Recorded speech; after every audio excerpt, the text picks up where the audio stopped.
বন্ধু, আজকে সাবেক প্রধানমন্ত্রী বেগম খালেদা জিয়া তিনি চরম অসুস্থ।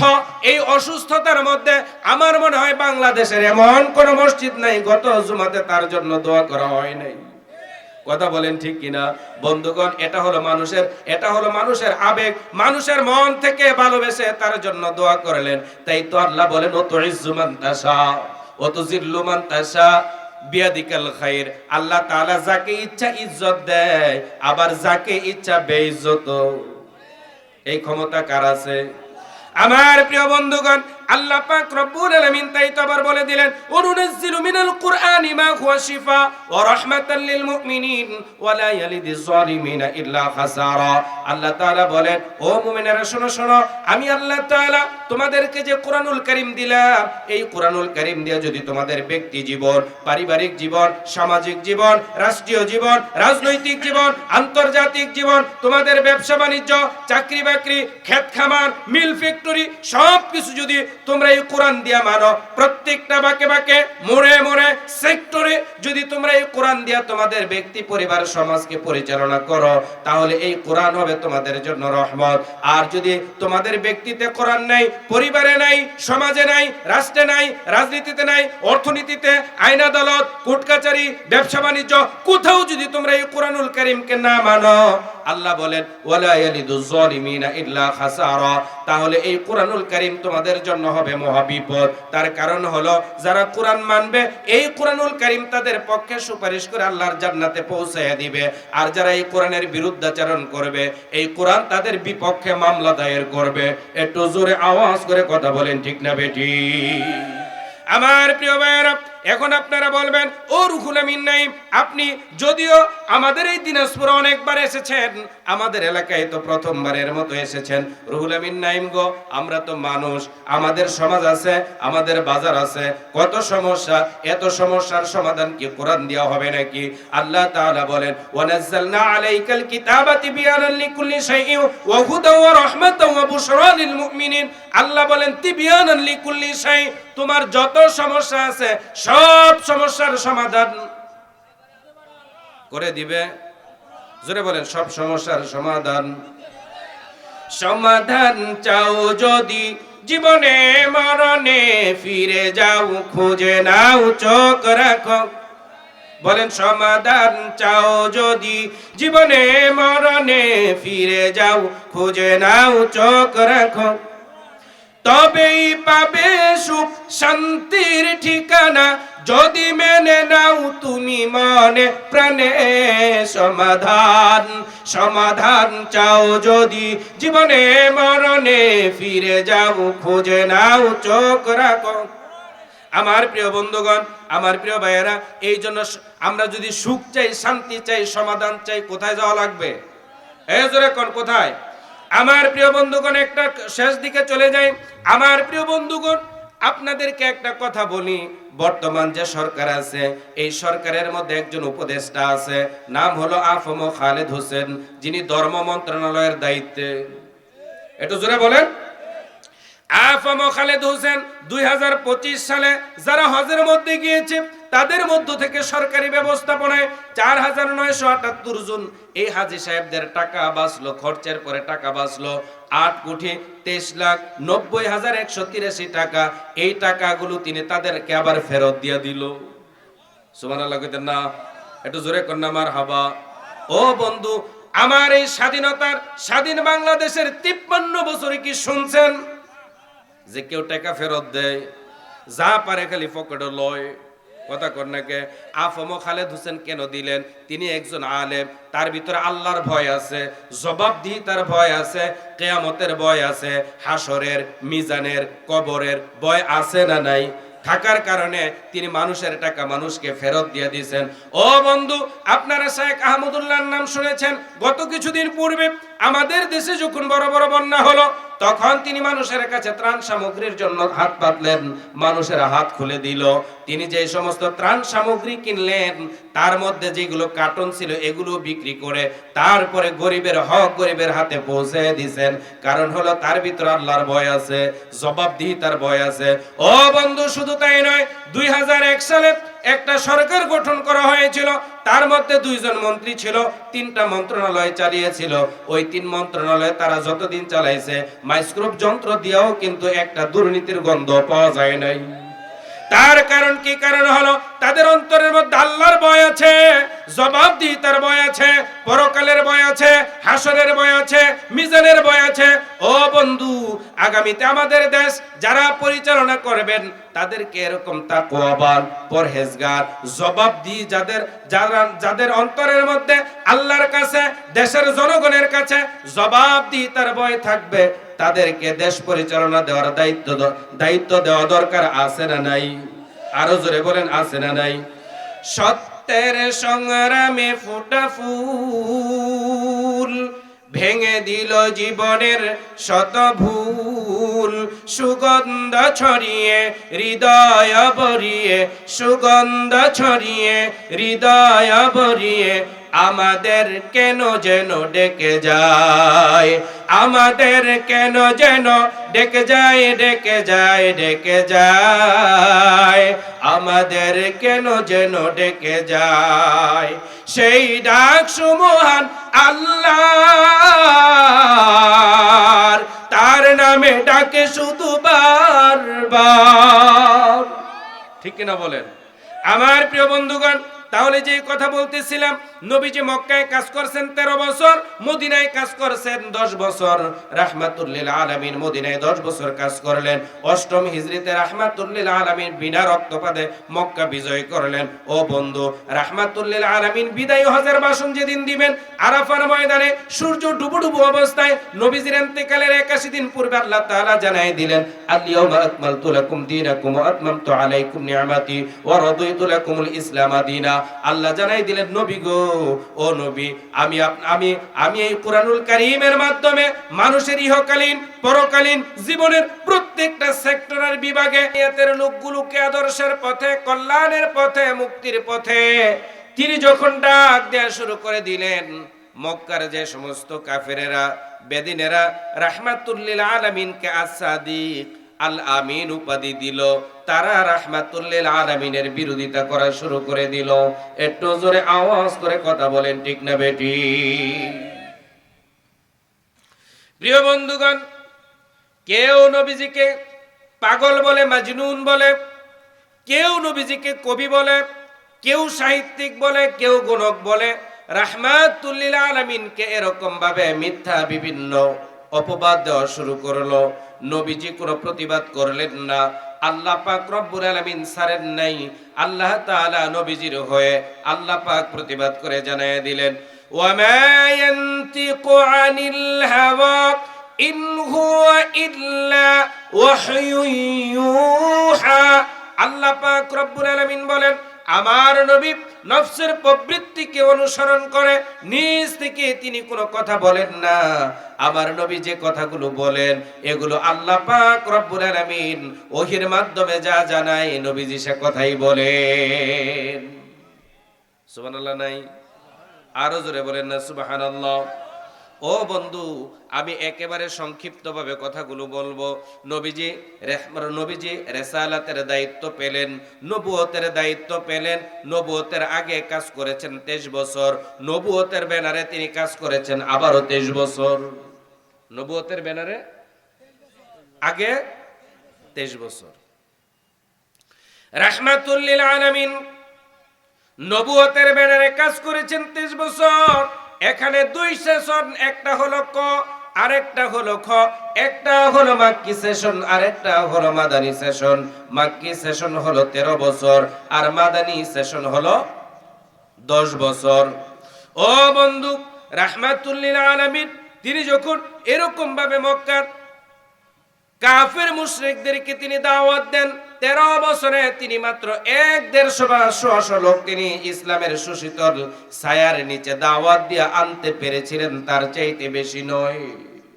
আমার প্রিয় বন্ধুগণ, রাহমাতুল লিল আলামিন তিনি যখন এই দাওয়াত দেওয়া শুরু করলেন, নবীজির চলার পথের মধ্যে কাটা বিছায়া দেয়, নবীজির শরীরের মধ্যে পাথর নিক্ষেপ করে। আল্লাহ পাকের হাবিবের গলার মধ্যে কাপড় পেঁচায়া জমিনের মধ্যে আছাড় দিয়ে ফেলে দেওয়া হয়। নবীদের দান্দান মুবারককে শহীদ করে দেওয়া হলো, নবীজির মাথার ভিতরে লোহাকে ঢুকিয়ে দেওয়া হলো। শুধু তাই নয়, আল্লাহ পাকের হাবিবকে শিয়াবে আবু তালেবে 3 বছর বন্দী রাখা হলো। নবীজি যখন নামাজের সিজদার মধ্যে গেলেন, পচা ওটের নারী বুড়িগুলো এনে রাহমাতুল লিল আলামিনের মাথার উপরে চাপায়া দিলেন। একটু জোরে আওয়াজ করে কথা বলেন, ঠিক না বেঠিক? প্রিয় বন্ধুগণ, নবীজিকে এত অত্যাচার করলেন, এত যন্ত্রণা দিলেন, কিন্তু আমার নবীজি কি এই রিসালাতের দাওয়াত দেয়া বন্ধ করে দিয়েছিলেন? বলেন। নবীজি যখন এই রিসালাতের দাওয়াত বন্ধ করে নাই, আবু জাহেল, উতবা, সাইবা, মুগীরা তারা সকলে মিলে চাচা আবু তালেবকে ধরলো। চাচা আবু তালেবের মাধ্যমে রাহমাতুল লিল আলামিনকে তারা প্রস্তাব দিল, ও আব্দুল্লাহর বেটা মুহাম্মদ, তোমার বাবা ছিল আমাদের ভাই, তুমি আমাদের ভাতিজা। চাচা ভাতিজার মধ্যে দ্বন্দ্ব রেখে লাভ নাই, আসো একটা মীমাংসায় যাই, আসো একটা মীমাংসায় যাই। প্রস্তাব দিল কি? প্রস্তাব দিল, ভাতিজা, তুমি যদি মক্কার প্রেসিডেন্ট হতে চাও তোমাকে বানায়া দিব। তুমি যদি সবচাইতে ধনী ব্যক্তি হতে চাও, আমাদের সমস্ত ধনরাশি তোমার পায়ের উপরে ছেড়ে দেব। ও ভাতিজা, তুমি 40 বছর বয়সকে একটা নারীকে বিবাহ করেছো 25 বছর বয়সে। ভাতিজা, তুমি যদি এখন মক্কার সবচাইতে সম্ভ্রান্ত সুন্দরী রমণীটাকে বিবাহ করতে চাও, জেওর অলংকার দেন মোহর যা কিছু লাগে আমরাই ব্যবস্থা করব, তুমি রাজি হয়ে যাও। 4 নাম্বার প্রস্তাব দিল, ভাতিজা, তুমি যদি অসুস্থ থাকো তাহলে আমাদেরকে বলো, আমরা আমাদের দেশের সবচাইতে ভালো ডাক্তারটা তোমার জন্য নিয়োগ করে দেই।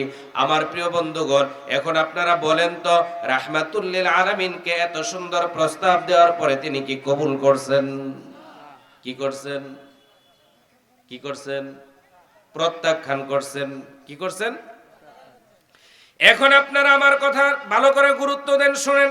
নবীজি যদি ইচ্ছে করতেন তখন মক্কার প্রেসিডেন্ট হতে পারতেন কিনা? পারতেন না? পারতেন না? পারতেন। ও বন্ধু, ধরেন রাহমাতুল লিল আলামিন প্রেসিডেন্ট হয়ে গেলেন, আবু জাহেল প্রধানমন্ত্রী, উতবা স্বরাষ্ট্রমন্ত্রী, সাইবা পররাষ্ট্রমন্ত্রী। রাহমাতুল লিল আলামিন প্রেসিডেন্ট হয়ে আবু জাহেলকে দিয়া যেই মন্ত্রী পরিষদ ক্যাবিনেট তৈরি হলো, ওই ক্যাবিনেট দিয়া রাহমাতুল লিল আলামিন প্রেসিডেন্ট হইয়া এই কোরআনের রাজকে তিনি সমাজে কায়েম করতে পারতেন? কথা বুঝে নাই? পারতেন? আবু জাহেল গগেরা সব কাফের দিয়া ক্যাবিনেট মন্ত্রী পরিষদ ভরা, রাহমাতুল লিল আলামিন প্রেসিডেন্ট। এখন তিনি কি এই কোরআন সমাজে বাস্তবায়ন করতে পারতেন? পারতেন না। তাই তো রাহমাতুল লিল আলামিন তাদের এই প্রস্তাবগুলোকে প্রত্যাখ্যান করলেন। প্রত্যাখ্যান করে রাহমাতুল লিল আলামিন আদর্শবান, দক্ষ, সৎ, মাদক মুক্ত, চাঁদাবাজ মুক্ত, সন্ত্রাস মুক্ত এই ধরনের এক ঝাঁক কর্মী বাহিনী তৈরি করলেন। সুবহানাল্লাহ কোন? এই ধরনের এক ঝাঁক কর্মী বাহিনী তৈরি করলেন। আমার প্রিয় বন্ধুগণ, নবীজির বয়স হলো এখন 52 বছর। বয়স 52 বছর। খুব মনোযোগ। যেই চাচা 8 বছর বয়সে তুলে নিলেন, আজকে নবীজির বয়স 52 বছর।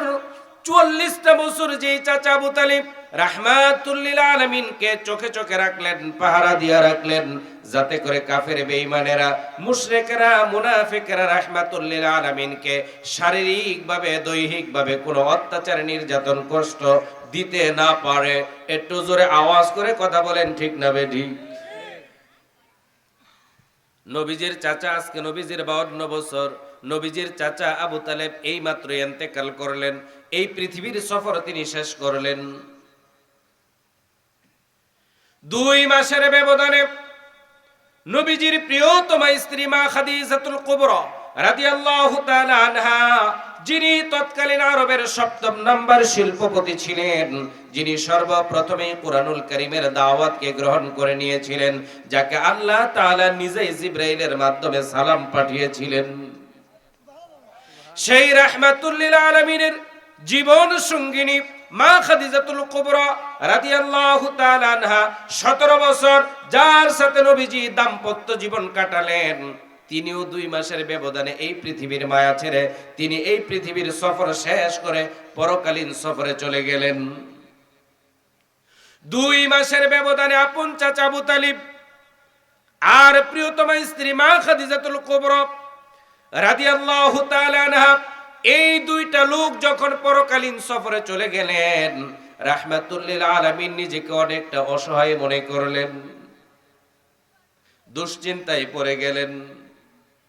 আল্লাহ তাআলা চিন্তা করলেন, আমার নবীকে ফেরেশতার মাধ্যমে নয়, আল্লাহ তাআলা প্রিয় নবীকে রাহমাতুল লিল আলামিনকে আল্লাহ পাক রব্বুল আলামিন আরশে আজিমের মধ্যে নিয়ে মেরাজ করালেন। সুবহানাল্লাহ কইতেন না? রাহমাতুল লিল আলামিনকে আল্লাহ তাআলা আরশে আজিমের মধ্যে ডেকে নিলেন, পরামর্শ দিলেন, সান্ত্বনা দিলেন। রাহমাতুল লিল আলামিন তিনি যখন মেরাজ থেকে চলে আসেন, আল্লাহ তাআলা আমার হাবিবকে 5 ওয়াক্ত নামাজ দিলেন। কিয়ামত পর্যন্ত নবীজির যত উম্মত আসবে সকলের জন্য আল্লাহ তাআলা 5 ওয়াক্ত নামাজকে ফরজ করে দিয়েছেন। না দেয় নাই? একটু জোরে বলেন তো, দিছে না দেয় নাই? যেহেতু তিনি নবী, যেহেতু তিনি নেতা, তার কাজ আরো একটু বেশি। কথা বলেন ঠিক কিনা? আল্লাহ তাআলা বলে দিলেন, ওয়া মিনাল লাইলি ফাতাহাজ্জাত বিহি নাফিলাতাল লাক আসা আন ইয়াবআসাকা রাব্বুকা মাকামান মাহমুদা। ও নবী, ও গো নবী, আপনি রাত্রিকালীন তার মানে হলো তাহাজ্জুদের নামাজ আদায় করেন। নবী যে তাহাজ্জুদের নামাজ আদায় করলেন, তাহাজ্জুদের নামাজ আদায় করে আমার নবীজি আল্লাহ পাকের কাছে 3টা দোয়া করেছেন। একটু জোরে বলেন, কয়টা? কয়টা? এই মূল আলোচনায় আসলাম। কথা কি বোঝা গেল? এতটুকু পিছন থেকে না বললে আপনারা মূল আলোচনাটা বুঝতে সমস্যা হতো। আল্লাহ পাক রব্বুল আলামিন বলেন, অসজুদ ওয়াকতারিব, সেজদা দাও, নিকটবর্তী হও। যে আল্লাহকে যত বেশি সেজদা দিবেন সে আল্লাহ পাকের তত বেশি নিকটবর্তী হয়ে যাবেন। মারহাবা কোন? আমার প্রিয় বন্ধুগণ, আমার প্রিয় ভাইয়েরা, আল্লাহ পাক রব্বুল আলামিনের হাবিব তাহাজ্জুদের নামাজ পড়লেন, 3টা দোয়া করলেন। ও বন্ধু, আপনি ভীষণ অসুস্থ, হাজার লক্ষ টাকা খরচ করেছেন, রোগ ভালো হয় না, বিপদে আছেন। আমার প্রিয় বন্ধুগণ, এরকম ভাবে অভাবের মধ্যে আছেন, আপনি রাত্রিকালীন তাহাজ্জুদের নামাজ পড়েন, চোখের 2 ফোঁটা পানি আল্লাহর দরবারে ছেড়ে দেন, আল্লাহ পাকের কাছে চান, আল্লাহ পাক রব্বুল আলামিন আপনাকেও দিয়ে দিবেন। এই দেওয়ার ক্ষমতা আল্লাহর আছে না নাই? জোরে বলেন তো, আছে না নাই? ও বন্ধু, নবীজি আবার দোয়া করলেন, ওয়াকুর রাব্বি আদখিলনি মুদখালা সিদকি ওয়া আখরিজনি মুখরাজা সিদকি ওয়াজআলনি মিন লাদুনকা সুলতানান নাসীরা। আয় আল্লাহ তাআলা, আল্লাহ পাকের কাছে দোয়া করলেন, রব্বুল আলামিন, আয় আল্লাহ তাআলা, আল্লাহ গো, আমার নবী দোয়া করলেন আমাকে সম্মানের সাথে বের করে নেন। 2 নাম্বার দোয়া করলেন, আয় আল্লাহ তাআলা, এই কুরআনুল কারীমের দাওয়াত নির্বিঘ্নে নিরাপদে দেওয়ার মতো জায়গার ব্যবস্থা করে দেন। 3 নাম্বার দোয়া করলেন, আয় আল্লাহ তাআলা, আমাকে এই কুরআনুল কারীমের নির্বাহী ক্ষমতাটা আপনি আমাকে দেন। দোয়া করলেন কয়টা? 3টা। শেষে কিন্তু মহিলাদের জন্য চমৎকার আলোচনা রাখবো ইনশাআল্লাহ। এখন যারা যাবেন তখন কিন্তু তারা পস্তাবেন। ওইখানে জাল, টক, মিষ্টি সব। যেহেতু তাফসিরুল কোরআন মাহফিল, তাফসিরুল কোরআন মাহফিলের কিছু হক আদায় করা দরকার আছে না নাই? ও বন্ধু, নবীজি দোয়া করলেন কয়টা? জোরে বলেন, কয়টা? 3টা দোয়া করলেন। 1 নাম্বার দোয়া করলেন, আল্লাহ তাআলা, আপনি আমাকে নিরাপদে বের করে নেন। সারাদিন নবীজি রিসালাতের দায়িত্ব পালন করলেন। ঘরের মধ্যে রাত্রি বেলা এসে তিনি আরাম করেছেন। আবু জাহেল গঙ্গেরা রাহমাতুল লিল আলামিনকে এই পৃথিবীতে রাখবেন না, চাচা আবু তালিব নাই, যার কারণে রাহমাতুল লিল আলামিনের উপর মাওলানা মুখলিসুর রহমান আনসারী সহ এই প্রোগ্রামে উপস্থিত রয়েছেন হযরত উলামায়ে কেরাম, পিতৃতুল্য মুরব্বিয়ানে আযম, প্রাণ প্রিয় যুবক ভাইয়েরা, পর্দার অন্তরালে শ্রবণরতা সম্মানিতা মহিলারা, বিশেষ করে তারুণ্যের উচ্ছ্বাসে উদ্দীপনায় ভরপুর তরুণ, যুবক, প্রতিবাদী কণ্ঠ, ছাত্র বন্ধুরা, ছোট ছোট সোনামণিরা, সকলের প্রতি শ্রেণী মোতাবেক শ্রদ্ধা, ভালোবাসা, স্নেহ জ্ঞাপন করছি। সেই সাথে সকলের প্রতি আমি আবারও সশ্রদ্ধ সালাম পেশ করছি। আসসালামু আলাইকুম ওয়া রাহমাতুল্লাহি তাআলা ওয়া বারাকাতুহু। শুকরিয়া আদায় করছি মহান আল্লাহ সুবহানাহু ওয়া তাআলার দরবারে, যে মহান মালিক আমাদেরকে কোরআনুল কারীমের বনাট্য আয়োজনে আল্লাহর কোরআন শোনার জন্যে কোরআনের মাঠে আসার, বসার, কথা বলার, শোনার যে আল্লাহ তাআলা তৌফিক দান করেছেন। আসুন সে মহান মালিকের দরবারে বিনীত চিত্তে কালেমাতুশ শুকর আদায় করছি। প্রাণ খুলে মোহাব্বতের সাথে উচ্চ আওয়াজে সকলে পড়ছি আলহামদুলিল্লাহ। রব্বানা লাকাল হামদ হামদান কাসীরান তাইয়িবান মুবারাকান ফীহি ইয়া রাব্বি কামা ইয়ানবাগি লিজালালি ওয়াজহিকা ওয়া আযীমি সুলতানিকা। আমরা শুকরিয়া আদায় করলাম কার? একটু জোরে বলেন কার? খুশি হবেন কে? বেজার হবে কে? আমরা খুশি করতে চাই কাকে? সেজন্য আবারও পড়ছি আলহামদুলিল্লাহ। বন্ধুগণ, আলোচনার শুরুতে আপনাদেরকে জানাতে চাই, এখানে কোনো দলীয় রাজনৈতিক আলোচনা হবে না, কোনো দলের পক্ষে না, বিপক্ষে না। সরাসরি কথা হবে আল্লাহর কোরআন থেকে। যে কোরআনুল কারীম থেকে কথা বলতে চাই, এই কোরআনুল কারীমের সাথে আপনাদের কারো দুশ্মনী আছে? শত্রুতা আছে? তাহলে এই কোরআনুল কারীম থেকে কথা বললে আপনারা চলে যাবেন? শুনবেন? আল্লাহ তাআলা কোনো ভূমিকা না নিয়ে একেবারে সরাসরি আমি আমার মূল আলোচনায় চলে যেতে চাই। যদি আপনাদের স্বতঃস্ফূর্ত শোনার মতো আগ্রহ পাই, আছে নাকি ভাই? একটু জোরে বলেন তো, আছে না নাই? প্রিয় ভাইয়েরা, আমার আলোচনার দুইটা পার্ট থাকবে। আমি আপনাদেরকে আগেই বলে দিচ্ছি, আমি শেষ দিকে মহিলাদের ব্যাপারেও কিছু কথা বলবো। শুনেছি অনেক মহিলারা নাকি মাহফিল শুনতে এসেছেন, তাদের জন্য কিছুটা থাকবে। আর আমি সূরা বনী ইসরাইল থেকে 4টা আয়াতে কারিমা তেলাওয়াত করেছি। এই আয়াতগুলোকে সামনে নিয়ে বর্তমান প্রেক্ষাপট সহ কিছু কথা বলার চেষ্টা করব। আল্লাহ তাআলা যেন বলার তৌফিক দান করেন, সকলে বলেন আমিন। আলোচনার প্রারম্ভে আমি আপনাদের সকলের কাছে দোয়া চাইছি।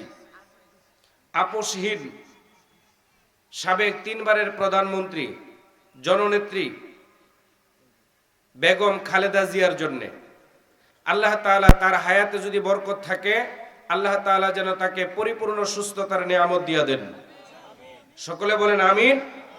আর যদি হায়াতের নিয়ামত শেষ হয়ে থাকে, এখানে তো কারো হাত নাই, আছে? আল্লাহ তাআলা যেন ঈমানের সাথে তাকে কবুল করে নেন, বলেন আমিন। প্রিয় ভাইয়েরা, আমি যে আয়াতগুলো তেলাওয়াত করেছি, এই আয়াত বনী ইসরাইল থেকেই বলেছি আগেই, 17 নম্বর সূরা। এই আলোচনাটা বুঝার জন্য আমাকে একটু পিছনে যেতে হবে, কয়েক মিনিট পিছন থেকে কথাটা বলে আসলে আপনাদের বুঝতে সুবিধা হবে। বলবো? আমার প্রিয় বন্ধুগণ, রাহমাতুল লিল আলামিন, আমার আপনার পেয়ারা নবী রাহমাতুল লিল আলামিন এই পৃথিবীতে আসার 6 মাস পূর্বে তিনি তার বাবাকে হারালেন। 6 বছর বয়সে মাকে হারালেন, 8 বছর বয়সে দাদাকে হারালেন।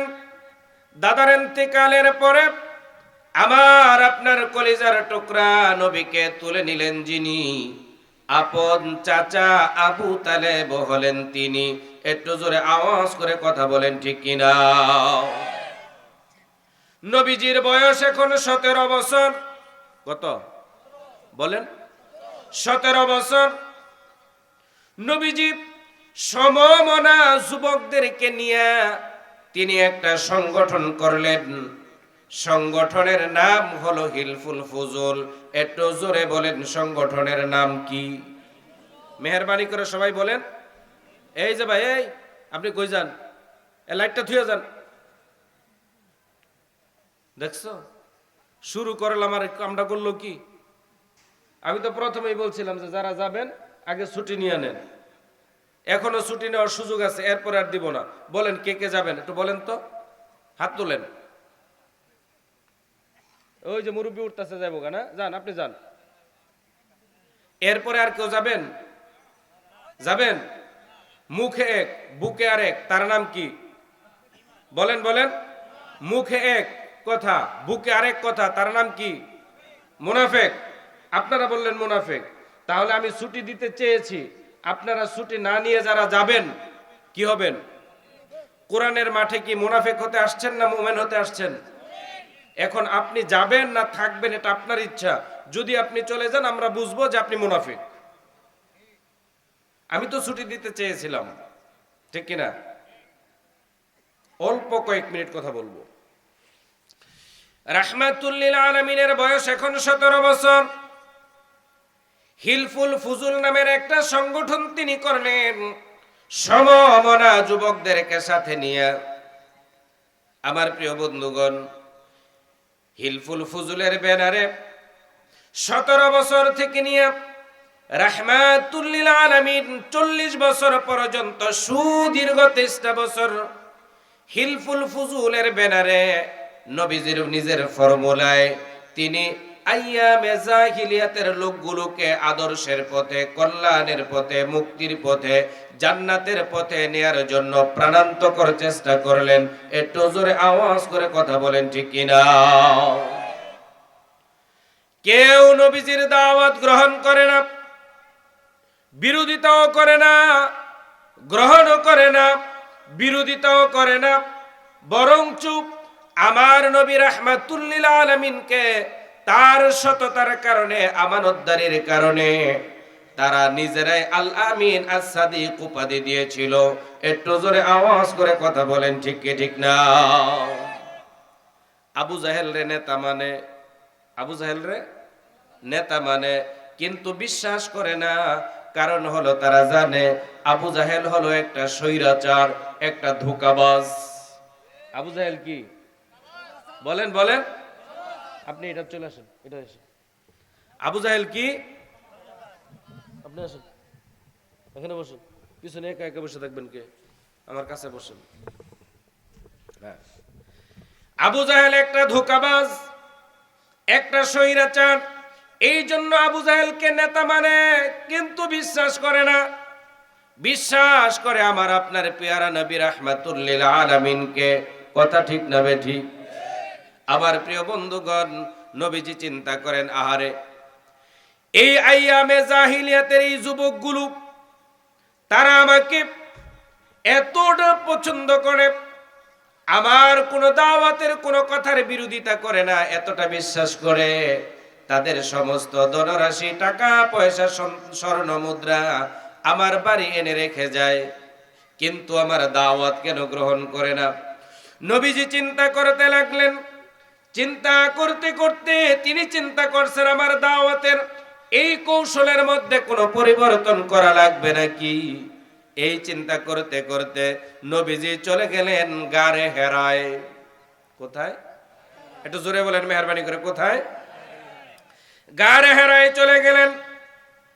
নবীজির কাছে প্রথমবারের মতো আল্লাহ তাআলা জিবরাইল আলাইহিস সালাতু ওয়াস সালামকে কুরআনুল কারীমের সূরা আলাকের প্রথম 5টা আয়াত দিয়ে পাঠিয়ে দিলেন। আল্লাহ তাআলা জিবরাইলকে নবীজির কাছে পাঠালেন। জিবরাইল এসে নবীজিকে বললেন, নবী গো আপনি পড়েন, ইকরা বিসমি রাব্বিকাল্লাযী খালাক খালাকাল ইনসানা মিন আলাক ইকরা ওয়া রাব্বুকাল আকরাম الذي علم بالقلم علم الإنسان ما لم يعلم। নবীজির কাছে এসে বললেন, জিবরাইল নবী গো আপনি পড়েন, ইকরা বিসমি রাব্বিকাল্লাযী খালাক, আপনি পড়েন আপনার প্রভুর নামে যিনি আপনাকে সৃষ্টি করেছেন।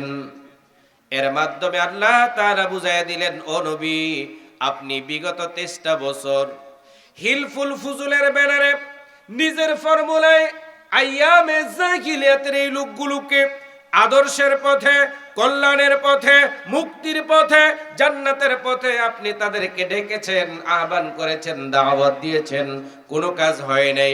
নবী গো, এবার আপনি আল্লাহ পাকের নামে ডাক, আল্লাহ পাক রব্বুল আলামিনের ফর্মুলায় এবার আপনি দাওয়াত দেন।